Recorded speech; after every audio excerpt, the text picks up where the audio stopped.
Thursday, we're going to begin today's lead. And again, we thank you for all the work that you continue to do. I had the privilege of attending a boys basketball game last evening and just seeing the hard work that both schools had to do to make that game take place. And congratulations again to you as schools in your continued hard work. And I would also like to thank our member schools that are pitching in here with our state tournament venues and all postseason venues for that matter.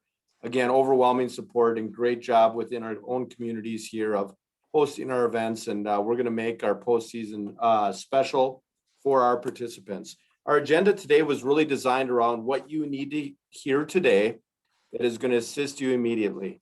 There's a lot of information coming. We have spring sports not far away, yet we have state tournaments and postseason while we're still trying to finish regular season again during a very unusual year. So our agenda was designed with that rationale.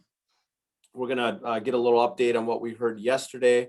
Also continue to work with you on where to find the guidance to allow you to be more effective and efficient. Talk about our task force and topics they'll be reviewing today and making recommendations here over the next couple of weeks moving into our spring sports. Also, what can we do and what does contest management look like and what will it look like when we get into postseason? Update on the member school vote, and then our quick takes again as we leave here today. So at this time, I'm going to turn it over to Eric to talk a little bit about what we heard yesterday on in-person learning and anything special from the governor's update as well. Eric? Thanks so much, Bob, and good morning, everybody. As we know, things continue to change. And if we go all the way back to the beginning of this school year, we talked quite a bit about the fact that we want to make sure that our activities provide the opportunity for in-person learning to happen. We know that when we started back on January 4th, numbers were very high across the state, yet we were able to start practice. As we've seen numbers continue to go down in a positive way for our schools and our communities, that means more options. And even before we talk about yesterday with the governor, just the week before on a Friday, new information was posted that changed the number of spectators from 150 to 250, or the inside gathering number from 150 to 250. That was not something that we had a heads up on. And so when we got that information, we turn it around as quickly as we can and know that immediately your community is asking questions and wondering when things might change for your games. And a start time of noon on Saturday wasn't necessarily convenient for many. And so appreciate your work with that. It's always going to be our goal to turn information around as quickly as we can. I think when we listened yesterday and heard the governor talk about the focal point of bringing in-person learning back at all levels within schools, we thought that was significant. I think one thing that we need to be proud of is the fact that we've been having our activities, and that did not stand in the way of that announcement taking place. And so as early as Monday, for those schools who have not been doing hybrid or in-person, they're encouraged to get started with a deadline of trying to have something in place by March 8th. I think as we think about how that applies within our activities, we need to continue to focus on those protocols and practices that are going to protect our students and our programs so they can continue moving forward. We want to minimize that spread to the greatest extent possible. The data that we got from you in the most recent collection of school data indicates that we're holding our own, and in some cases are even edging downward. And so really pleased to see that. Know that this is a lot of work, as Bob said, to put events and things together, but really appreciate the work that's happening there. Continue to focus on doing things as well as you possibly can. Keep things as safe as you can. There was conversation around COVID testing being available for students. This is encouraged for all students within our schools, and it's not just aimed at activities, yet certainly it's a way to assist in identifying if there are asymptomatic cases, to keep those individuals safe and have them be quarantined, and then keep the rest of the students on the team safe. I think now is the time to do that if you can, to address those cases as they go forward. So I think continue to do what you're doing, continue to work hard to keep the safest protocols in place, keep that social distancing. Know that they've talked a little bit about distances between individuals. Those relate specific to academic areas. We're still expected within our activities to maintain that 6 feet in all of the things that we do. And when it comes to crowds, keeping them separated by 12 feet to the best extent possible at our events. So with that, Bob, I'm going to turn it back to you. Thank you, Eric. And we're going to touch base on this when we get to contest management again. and review some of this information and what it means specifically to those contests. Again, as we were designing today's Lead Network meeting for you, I asked Laura to just, if she would give us a review on getting where to find some of these updated resources on our website and what they look like as they continue to change. So Laura? Morning, everyone. Just a quick note, Eric alluded to the COVID data that member schools submit. We do turn around and put that compiled data back onto your dashboard. So on the same button with the COVID data where you go in to submit that, you'll also now find the compiled data from the last 2-week period. And those are generally placed there by midweek after you submit on Fridays. So just a reminder that on your AD dashboard, you have a button called Sports Activity Guidance and Information COVID related. And it is alphabetical. So over on the right-hand side of your dashboard, it is down quite a scroll. That page has grown tremendously. And that is all things COVID related. And that page is really designed for you as an AD who wants to find all of those things in one spot. You will find, for example, that Model 2 calendar there. You'll find the winter season there that shows you which weeks 3 games are allowed in. The newest documents there are all of the section guidance documents. And again, if you scroll all the way through this page, you'll end up back at the fall guidance documents. Our goal is to put the newest ones up at the top, but anything COVID related that we've put out, you as an AD will find on this page. It is incredibly long. And again, we know that, but want you to have access to all of those things in one time. Our process for doing these is if you ever see a date next to it, it has been updated on that date. And those also hit you in an update, usually at the same time that those are updated. But whenever you see a date, that's a reminder that that's not the original document, but something has come out since that original document. For others who are looking for those resources, again, you as an AD have everything in one place. Your coaches, directors, and advisors on their dashboard, they have this blue band for each activity that they are associated with. Anything associated with that activity for them is under this band. So for example, this is boys basketball here. Under this boys basketball, the same boys basketball section guidance that you have on your long list, your boys basketball coach sees just his boys basketball events. So anything COVID related for that sport, coaches can find under this link. You'll see it too if you go down to your blue band that says boys basketball, you would find just the boys basketball related pieces there. So again, same document in 2 different places. And then most of those documents that the public would have any interest in, they are also out on the public page. For boys basketball, the boys section event information is out there. So really our goal is to put that one document in places for different audiences. You as an AD, you can find this in all 3 of these places, and depending on exactly what you're working on at that point, you might go different places. If you're thinking and working just on boys basketball, here again is where you'll find everything boys basketball related, whether it's COVID related or not. And then just a reminder that you can add items to the bookmark area, the shortcut area of your dashboard. So on pages across the website, including this really long page, you can add those to your shortcut area. On any web page that you're on, you'll see this, add this page to your dashboard shortcut. And when you add that, it pops up to this area. So those pages that you frequent, add those here. Whether that's that sports activity one, it might be your own school page, anything else, you can add those into this area on your dashboard.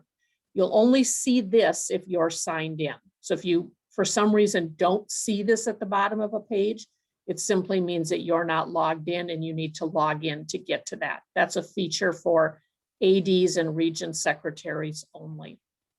Again, our goal is to get good information to you as quickly as we can and have it easily accessible to you. With that, I'm going to turn it back to Bob to talk about Return to Participation Task Force, which is meeting for the first time again this afternoon. Yeah, great, Laura. And thanks for those tips on the shortcuts. And as we continue to navigate the website and view those resources, we thank you for your work on that. The band known as Return to Participation Task Force is getting back together this afternoon, and Jill Johnson will continue to lead us. And our two topics really are spring approved season contests, and the summer waiver has been a popular topic as well. So if we go to the next slide, you will see a list of topics that the task force will be working on as soon as this afternoon, and we'll be making recommendations, finishing this segment's work next Tuesday prior to our board work session. So we're going to make recommendations and should consider what the contests look like per week. Remember that it's already going to be assumed that it's more than 2 based on the number of contests that were determined and the number of weeks that are available. Types of contests, double headers, tries, invitationals, number of teams per contest, number of participants at a contest, right? So when we think about something like golf or a track meet, we have to really contemplate what looks best, again, where we'll be in the spring and how we're able to compete. We've had the recommendation around back-to-back games. What does that look like? And if our opponents are the same and or different? Has anything changed with travel? Anticipating, again, what this spring looks like in large part, hopefully we're going to be outside as soon as possible when we get to that spring season. Scrimmages is something that we did not allow in the winter that we will discuss. And then what does our health and safety protocols as we prepare that guidance look like? We continue to talk weekly with liaisons around our next topic being the summer waiver. And here's what we've went through. Laura, if we can go to that slide around summer waiver, we know our current start date is June 1st. We know that no contact period is July 3rd through the 9th. Remember, you can find those dates through 2030 in the handbook as well. And then that end date being scheduled as July 31st. We tend to hear that July 31st, that end date should stay the same. The no contact period should be the same. Yet the debate is around when we should begin that summer waiver period. So we're going to look at rationale. If it were to change, what would it be? What is rationale for not changing it, leaving it as of June 1st? And then what are the impacts? I'm amazed as we work on our tournaments and utilizing school facilities, how late some of the spring breaks are this year. Those tend to be moved if there is a spring break. And then starting to hear from schools that the end of their school year will look different. They may be going later into June than they previously had anticipated. Some are also finishing earlier as well, or finishing the year in a different format. So those are things that we need to continue to look at. And we'll make recommendations from this group, right? Again, we'll have the discussion with our board, and Eric's going to talk a little bit next around what that process looks like for decision making around recommendations that return to participation will make. Eric? Yes, so as we take a look at the factors that come into play both with spring seasons and with the summer waiver, formalizing decisions on those, we just take it a step at a time. So we really appreciate the work of Return to Participation and creating recommendations, really vetting all of the different aspects. They provide the information to the board. As Bob mentioned, there is a March 3rd workshop as we put workshops in place every other month opposite our board meetings. Workshops are not decision-making, yet they're an opportunity to inform, to get ideas, and also to build consensus. In the time in between board meetings, most typically we will use an executive committee to make those determinations and take a look at all of the information, which then we're able to get the information back out to the schools by mid-March. So expect that an executive committee would follow that board workshop very closely after that. So that information can be finalized and then brought forward to you and implemented, as we know that scheduling and putting things in place is significant for you in your work. So Bob, I'll turn it back to you. Great. Let's look at contest management. So here's some things that Eric discussed earlier as we continue to hear changes either from our governor or from MDH or MDE with that change in spectator. And again, remember, we don't control when that change occurs. We know that timing and that announcement of 250 was not ideal, but it was within the executive order as shown. What that means is it's 250 maximum or 25% of capacity. Doesn't mean you automatically get that 250, or it doesn't mean that you have to have that 250. But I know that many of you that night had an email from boosters or parents or maybe students saying, when are we going to get to 250 in our gyms or at our contests?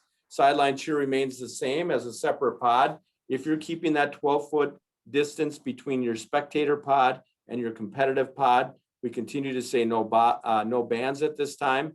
The pod size itself hasn't changed. That continues to be 25. Face coverings are required. And as I work with the XL Energy Center and the Target Center, working with our postseason venues, it was loud and clear how adamant they will be that anyone entering their facility will be masked at all times, or they will not be entering their facilities, or if they're not masked while in those facilities, you will be asked to leave. Again, once you're in competition, that can be different for those that have exemptions, but for those that don't, they'll continue to keep competing in masks. But those venues, part of our agreement in being there is that we are following those guidelines that are created by MDH.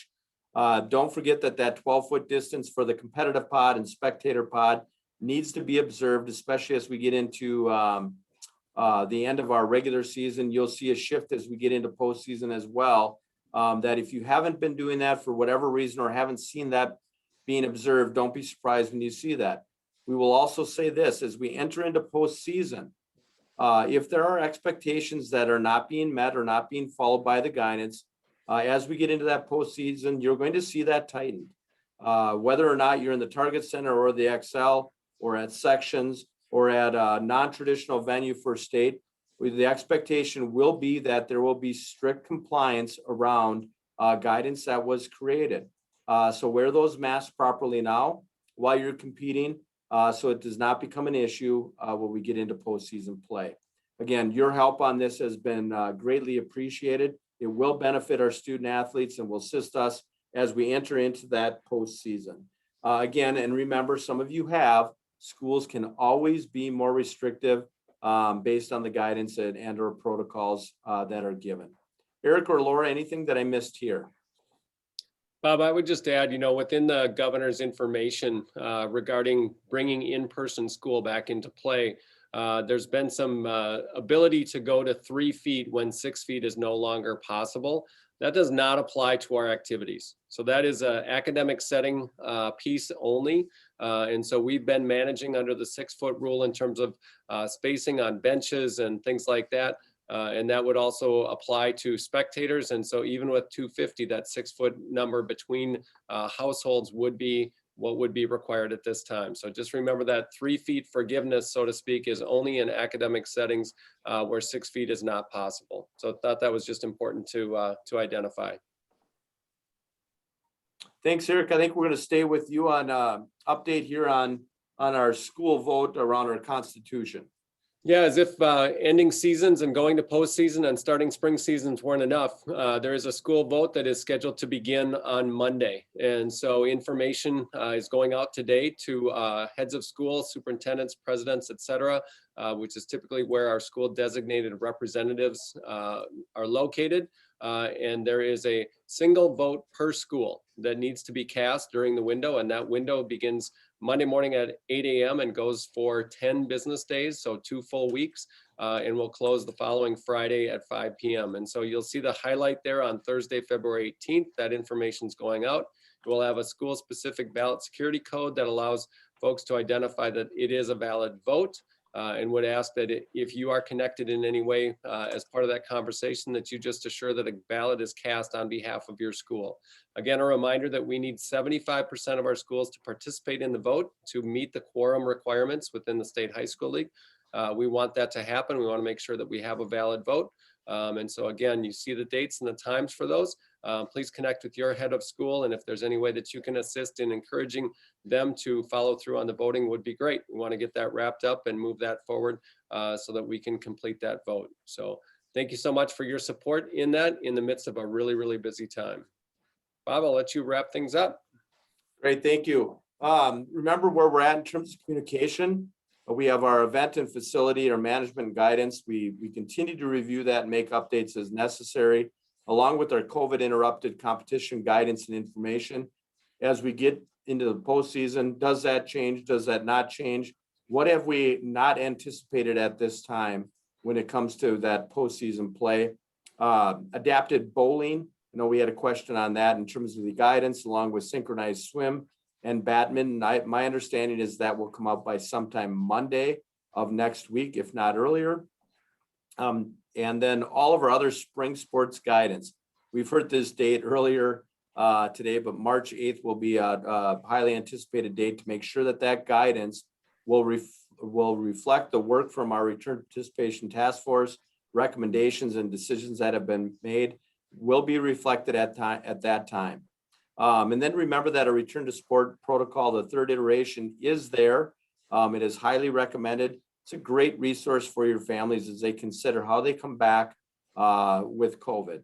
And again, it is a resource. It is highly recommended. That make sure that you're aware of it. Make sure that your families are aware of it. So it's a resource that they can continue to use.